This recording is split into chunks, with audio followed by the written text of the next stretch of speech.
Hello and welcome to CIO News. I am Khushbu Soni, your host for the broadcast and the chief editor at CIO News. This is our exclusive interview series, Voice of CIO, and it's a recorded session and will be available on our website, that is cionews.co.in, and our CIO News LinkedIn handle. It gives me an immense pleasure in introducing our guest for today. He's Mr. Saugata Basu, the Group Chief Digital and Information Officer at Kalpataru. He's a seasoned technology leader with 25 years of rich experience working for various organizations and has experience in managing multi-country implementation and rollouts. He's driven IT delivery management services in regions like USA, Europe, and India. Mr. Basu has strong exposure to the retail sector with experiences in textiles, fashion, food and beverage, as well as petrochemical industry. Mr. Basu has also worked for brands like Aditya Group, Aegis, Ethos, Cadbury, and many more. Mr. Basu, it's an absolute pleasure to have you. Thank you, Khushbu. Good morning, folks. Great. Mr. Basu, just wanted to get your insight and start this conversation with, you're giving a quick brief about, how your journey has been and what your day-to-day, activities look like as a CIO. Okay. If you look at a technology leader today, my honest feel is that we spend a lot more time talking to the business stakeholders.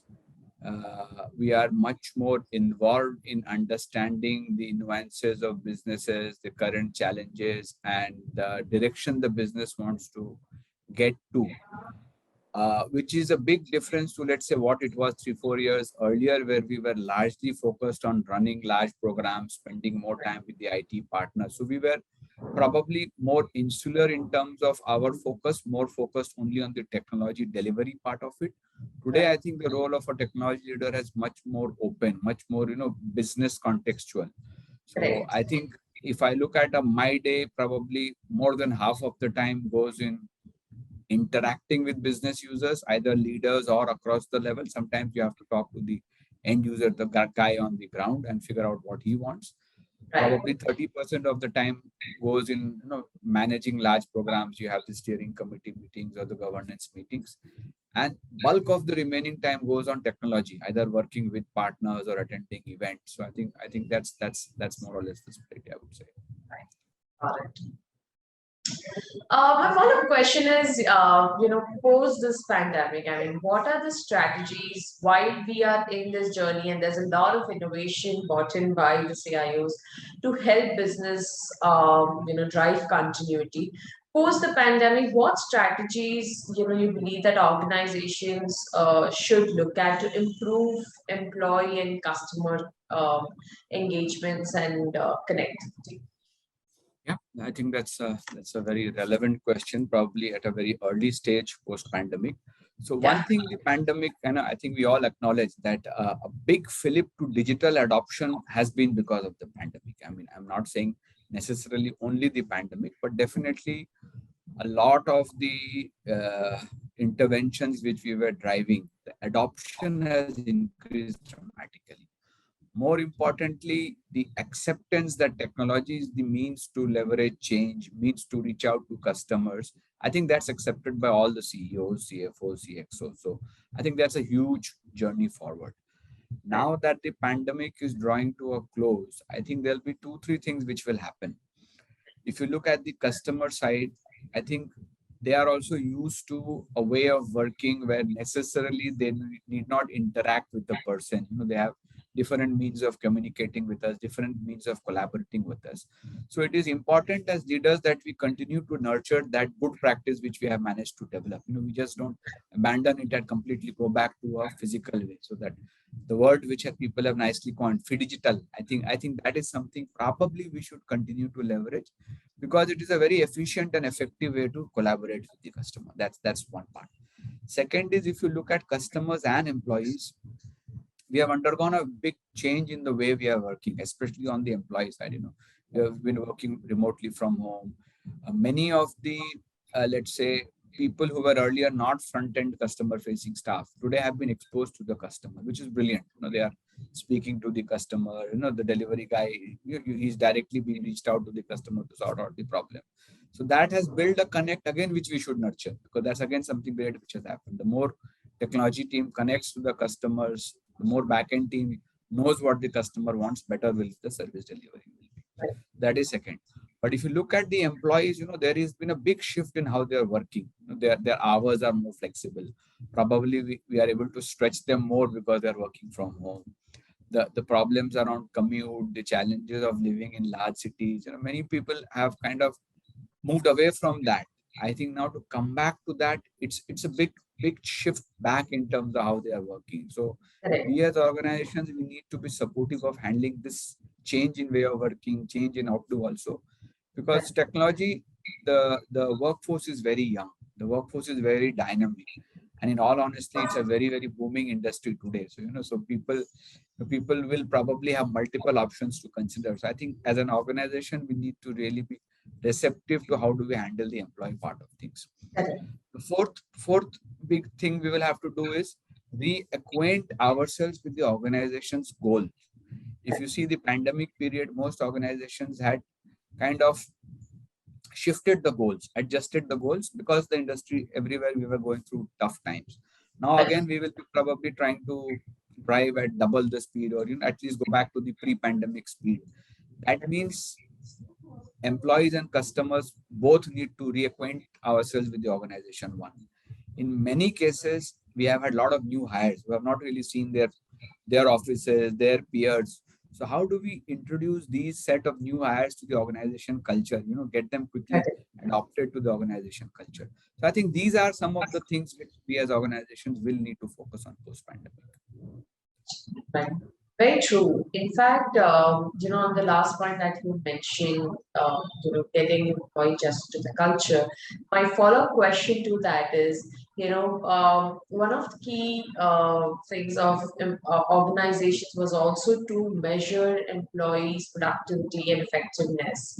And earlier, because it was remote working, and now that it has become hybrid working, what are the best ideas to measure employee effectiveness in an organization? What are the traits of an effective employee as for you? Yeah, I think probably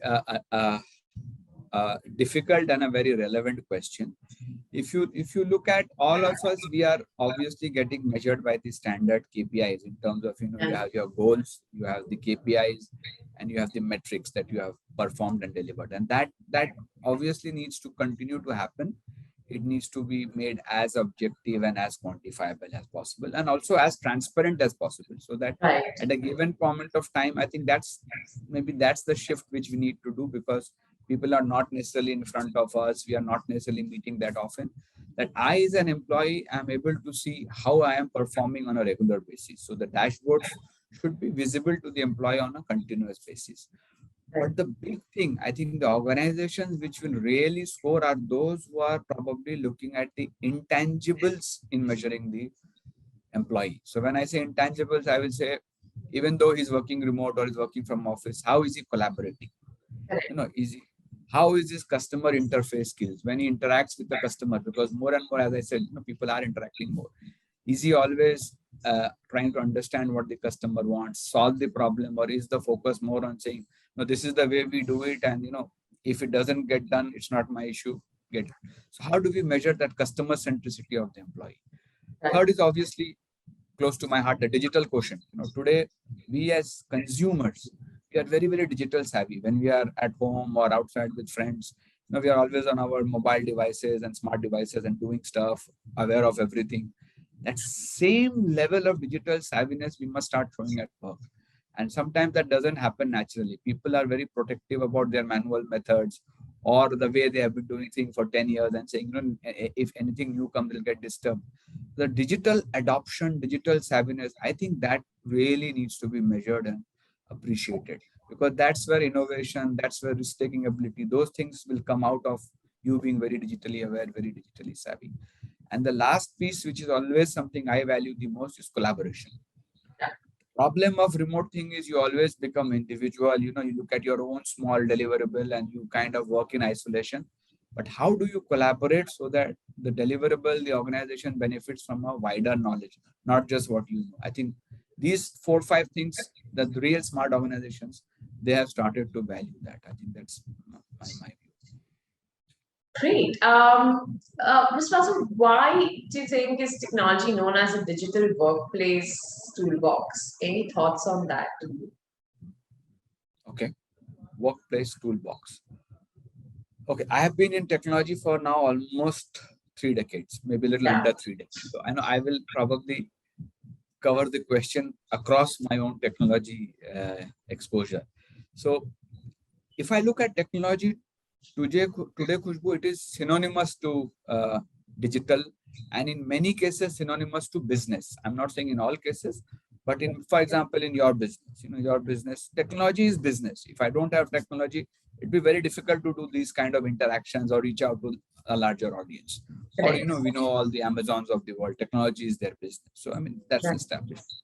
Right. If you go back maybe towards the early 90s or late 90s when I started my career, I think the focus was on ensuring the infrastructure was ready and scaled up to handle the needs of the business. So the focus was now, then, and there at my location, at my business. Do I have the right infrastructure to ensure that the work doesn't stop? And largely it was very contained within that particular location. If I have a factory, factory should be running. If I have head office, my email should be functioning. As long Correct. as that happens, the technology leader was more or less happy. Correct. When I started my career in late 90s, I think things had stabilized on that particular layer. So technology as a backend was largely accepted, and people were looking at the processes. Probably the word MRP, ERP, those had started coming out towards the end of 90s, and that's where you had very large implementations, whether it is Oracle, SAP, JDA. So organizations realize that if you want to scale up, if you want to grow globally, Yeah. you need to have a set of processes which are strong. You Right. need to have a set of metrics which you can evaluate people and organizations, and the back-end database should be very strong to support this, because Correct. scalability depends on how robust your application database, not just infrastructure. So Right. I was lucky. I started my career when ERP was a sunrise industry, and that's Right. so big push. So if you knew, for example, if you knew Oracle or SAP, you are the big daddy in the technology world. So True. I think that was a good, very, very great experience. But it was still more or less the businesses continued to operate the way they were operating. It was business doing what they wanted and consumers really getting what the business thought you wanted to get. So I would give it to you. Right. Now, certain technology evolutions have really happened very fast towards the end of or maybe early 2000s, and especially after 2010. Right. Where your storage power, your compute power, your technology innovations in cloud journey, the whole smart device, I think that's something which has really changed the game. So the consumer is more aware. The attention span of the consumer is much shorter. Correct. The competition has become intensified because the entry barriers are much lower now. Infrastructure is ready, application is ready. People want to launch a website today, they can do it today. There are platforms available where if you have content, they will host it to you. So this has made it more imperative for businesses to figure out what is going to be my edge. In many cases, it is technology platform which is the edge. Many cases, it is how I reach out to you which is the edge. Different businesses. Correct. So my small grouse is that today when we talk of innovation, many people think that having an aggregation model in front is innovation. Actually, Yeah. it is the back end which supports. So if you look at the successful aggregators, it is their back end which really makes the difference. I love the Amazons and the Flipkarts of the world, because when I order, the promise is kept. That's Correct. important. If you Correct. don't keep the promise, it doesn't matter how beautiful front end you have. After 2 Correct. trials, I'll never come back. People forget True. that. To build that back end, you need a lot of digital across the organization, supply chain, customer complaint, quality management. So True. that is the difference today, that digital is in every pore of the organization. in a successful organization. And so that's why I'm saying digital is synonymous to technology today. So people will not differentiate that anymore as we go forward. That's my personal view. Awesome, great insights. This is my favorite question to hear from CIOs. What percentage of work you think will remain digital post-COVID and, say 2 years down the line? What percentage of work? Work will remain digital across industries. I think core manufacturing or the kind of business we are in, which is project execution, everything will not become completely digital for sure. I cannot. So we are in the business of making buildings or roads or infrastructure projects in Kalpataru. Or if I look at my earlier organization, we are in the business of making garments or fabric. So some part of the business may have elements of manual interventions for sure. Significant amount will get digitized for sure, definitely. A lot of automation, a lot of digitization, 100%. Even the manual pieces, you will have a lot of enablement using technology where we will make it easier for the people. Augmented reality, which will guide people through how will you do. So augmented reality or virtual reality to train new joiners rather than going to a classroom. You can see, you can play it on the computer and learn, practice a few times, get certified and then go and do the work. We will probably have a lot of guided instructions, for example, maintenance, which is you have to still maybe tighten the screw, but we will be able to tell you tighten it 2 times or tighten it 3 times because somebody can see the image, somebody can read the manual. So I think digital enablement, even in the manual piece, will become very, very significant. What I also see is a lot of work which today, or at least has been done, is around data collation, KPI calculation, looking at what is working, what is not working. I think all of that will get digitalized. You will have alerts being generated based on data which IoT devices will track, or fiber cable devices will track and bring to the back end, where alerts will get triggered. Our skill sets will be in reacting to these alerts. What corrections do we do? So I think the work content will significantly go up. I do see that happening at the workforce level. Great. I think this have been wonderful insights, Ms. Basu. I would want to ask you the last question for the interview is any best practices or certain do's and don'ts that you would like to share with the peers in the industry, around digital transformation or the way forward of the technology? To the technology peers, you mean? Yeah. I think I have a philosophy which I'm it's not a knowledge sharing, but just my own personal mantra is that I think for a very, very long time we have been looking at data. I think data is the biggest asset, and most organizations are discovering that today. But largely we have been using data from a justification perspective. Why did we do well? Why did things go wrong? So it is important for technology leaders now to enable the business stakeholders with data insights which will allow them to plan for the future, build for the future. Let's not waste our resources on justifying. You have to learn. I'm not saying you don't have to look at the past and not learn. You have to learn, but the focus is on correction, moving ahead, continuously looking at data to move ahead. That is right. Second is, I think, even for large or small organizations, the ability to work with startups, the innovators of the world, I think it is very, very important. Today, youngsters have brilliant ideas, and more importantly, they have the risk-taking ability to say, I will start a company to play with this idea.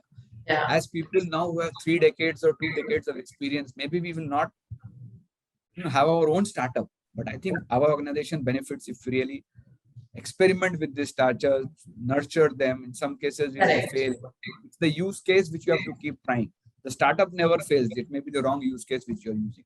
So we have to keep going back. So that's something which I would really want all of us in the technology space to continue to do. True. Wonderful insights, Mr. Basu, and thank you so much for coming on this platform and sharing your experiences and best practices for our peers. It's a pleasure to have you.